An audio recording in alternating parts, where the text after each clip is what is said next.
The Center for Investigative Reporting hosted a seminar titled Promoting Electoral Integrity, Role of Political Parties.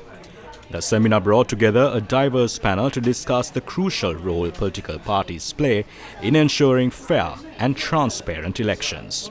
Elections must be held, first of all. So try to find excuses to say, look, we can't hold elections because we don't have money, I think destroys the whole concept of electoral integrity. If it is a proper democracy, you must first have elections at the right, given times. The system has to be such that elections must be held on time. One thing is accountability. The whole process must be done, must happen in a particular way that end of the election cycle, those people who both ran in the election and ran the election must be accountable to the people.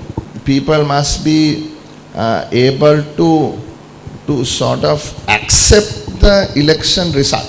Third one, I think, is about the legitimacy. Now, we have a president. The Constitution provides for that president to have all powers of the office of the president. Now, the question is, does the gentleman have the sufficient legitimacy? There are broad checks and balances that can be put into place in order to call your representative account. Though we have robust party structures, each party might boast of its own structures. But then when it comes to allegations of corruption, even before the law enforcement or law enforcement authorities and investigative organs like the Bribery Commission and be it the CID and various other organs come into play, the party itself must be, should be in the forefront to take quick action. When people start not trusting the system, not trusting the judiciary, not trusting the police, not trusting the electoral process, then people tend to take law onto their own hands. They're frustrated. And that's how a society could break apart. Yes, most of our political parties do talk well, speak the right words, but in action, does that actually happen? In this country, there's a corrupt political culture where the politician stays above the law. He's not accountable to the law. And to fight the corrupt political culture is very important, where everybody is subject to the rule of law. But it doesn't happen here. Politicians always stand above the law. We have to make politics and MPs social workers again. But now many politicians who come to the parliament consider this as an opportunity to make money. And that culture has to be changed if we want to establish electoral integrity. The problem with the electoral system is that it's a majority that wins. It's a good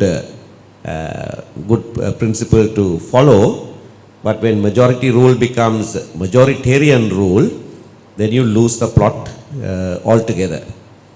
And so, what happens then to a people who continuously express their political aspiration without fail, but it's never realized because they are numerically in the minority.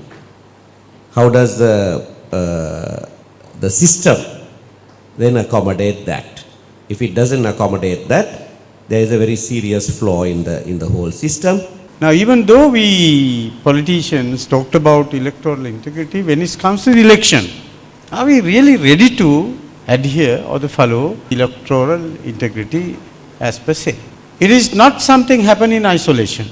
It has nothing to do with the poorly defined policies. We have independent election commissions, we have various other institutions to support elections and to have the democratically elected governments. I don't know which election come first. Whichever the election, we have to see with the new policies, with the new framework that has been developed over the last 10-15 years,